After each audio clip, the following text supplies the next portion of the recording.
Have you ever wondered? Who was the first person to draw straight lines in the desert? Who calculated every block of stone, every tilt, every ray of sunlight? That person was not Pharaoh. Not a slave, but a person. Standing between darkness and light, both an architect and a sage. Tonight, let's go back more than 4,500 years to find the face hidden behind the greatest wonder of the planet. Part 1. No signature, no blueprint. Who designed the greatest construction on the planet? Imagine yourself standing in front of the Great Pyramid of Giza, a block of stone nearly 140 meters high, standing firm for more than 4,500 years, amidst the yellow sand and desert wind. No cement, no crane, no wheels. And the strangest thing is, no one signed. There are no walls engraved with the architect's name. No blueprints, no construction logs. Just millions of giant stones, cut so perfectly that a thin sheet of paper would have trouble getting between them. Who created this marvel? Some say it was Imhotep, the wise priest, the first architect in human history whose name is recorded. But he lived centuries before the construction of the Giza pyramids. Others say it was a team of hundreds of talented craftsmen living in anonymity, working for decades under the supervision of royal officials. And some believe the design came from the gods. Could it be that an ancient knowledge, which we will never fully understand, is hidden in each stone? They left no message, but you can sense something. In the way the stones are laid out, aligned from base to top, in a ratio that baffles even modern architecture. Maybe tonight, when you fall asleep, imagine yourself walking up the steps of the Great Pyramid. Each step is an unanswered question. Each stone is a whisper from the past. And maybe, up there, under the starry Egyptian sky, you will hear the quiet voice of the designer, nameless, faceless. Only the great things they left for humanity. Imhotep, the first man to be worshipped as a god in the ancient world. There were people who lived forever, not because of power, but because of wisdom. And the name Imhotep, he who comes in peace, is one of those great symbols. Imhotep is not a pharaoh. He was not born into a noble family. But more than 4,600 years ago, during the reign of King Djoser of the third dynasty of ancient Egypt, Imhotep was a living phenomenon. The Egyptians honored him as high priest of the sun god, the king's vizier, the highest advisor, and especially the chief architect who designed the step pyramid at Saqqara, considered the predecessor of the Giza pyramid. He did something no one had ever thought of, building the king's tomb, not with mud bricks like the ancients, but with limestone, hard, heavy, eternal. Instead of burying the king in the ground, Imhotep built a structure that reached up to the sky like a bridge between the mortal world and the gods. But he was not just a pyramid builder. In ancient medical texts, Imhotep's name is mentioned as the father of Egyptian medicine. He is said to have written the first medical texts. He knew how to diagnose diseases by pulse, use herbs, and perform basic surgery. He was even called the Hippocrates of Egypt, although he lived nearly 2,000 years before Hippocrates. Centuries after his death, Imhotep was not forgotten like other officials. On the contrary, he was worshipped as a god, had temples built, statues carved, and people prayed to him as a god of healing, wisdom, and creativity. Even the later Greeks, the first philosophers and scientists, mentioned Imhotep with admiration. But here's an interesting thing. Imhotep lived nearly 100 years before the era of the construction of the Great Pyramid of Giza. So, if not him, then who designed that massive structure? Why did no one leave a single inscription? Why was the designer's name swallowed by time? Perhaps the answer lies not in the blueprint, but in the way each stone was laid, by one hand, one mind, and one eternal belief. Hemiunu, the man behind the impossible? If we had to assign a name to the most ambitious blueprint in human history, the Great Pyramid of Giza, many modern scholars would quietly whisper, Hemiunu, not because he left behind a construction diary. There's no signature etched in stone, but the silent evidence surrounding him seems to speak louder than words. Hemiunu, also known as Hemen, was a high-ranking official around 2570 BCE under the reign of Pharaoh Khufu. In ancient inscriptions, he bore many impressive titles: Vizier to the king, overseer of all royal works, and most intriguingly, supervisor of the king's pyramid construction. A simple title, yet profound in meaning.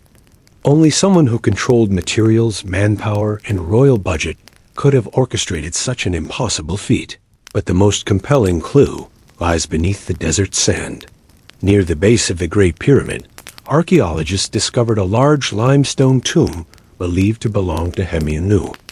A luxurious tomb, built from the same type of stone as the pyramid itself, and carefully aligned to face its center. Inside the tomb stood a statue, life-sized, depicting him seated calmly, his gaze directed toward the pyramid. Etched into the stone was his title, Supervisor of the Construction of the Great Pyramid of King Khufu. Coincidence? Or perhaps a quiet declaration, hinting that he was the mind behind the miracle.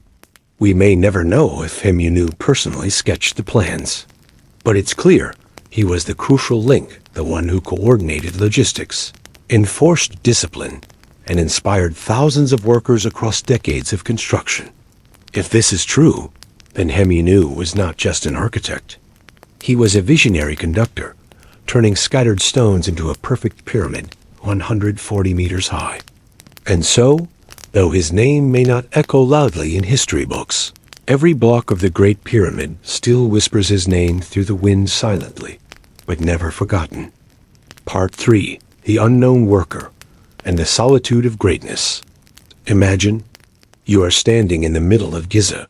The sun is burning hot above your head, and before you is a block of stone weighing tens of tons, aligned to the centimeter over 4,500 years ago. You look up and suddenly ask, who thought of this? Who directed thousands of people to move millions of stones? Who was the chief architect of this impossible thing? But you search and search, still can't find anyone's name. No inscriptions, no memorial tablets, just stone and silence. In the heart of the Great Pyramid, not a single line mentions designer. Unlike other temples, where the pharaoh's name is written in gold, here, there is only a perfect structure, as if arranged by the stars. Historians have put forward many hypotheses. It could have been Hemiunu, a relative of King Khufu, who played an important role in the royal court. It could have been a council of architects, brilliant minds working behind the scenes. It could also have been someone never mentioned because he chose to remain silent. But here's the thing. Did you know? In ancient Egypt, a skilled craftsman did not need to be called a genius, because for them, perfection was not about making a name. It was about serving the gods. They believed, when the last stone is in the right place, my name will live forever. Even if no one knows my name, the designer of the Great Pyramid may have lived a simple life, walking quietly, carrying in his head numbers, measurements, and secrets that have never been revealed. And then one day, when the work was completed, he retreated into the darkness. In the desert night, when everything was asleep, the wind still blew through the crevices of the rocks like a whisper. No matter who I am, as long as you look up at the pyramid, I am still alive. The reason, Giza. No text records the name of the architect, unlike the step pyramid at Saqqara, where Imhotep is clearly recorded as the architect of King Djoser. The Great Pyramid of Giza, the largest wonder, did not leave any ancient text, stela, or relief recording the name of the designer.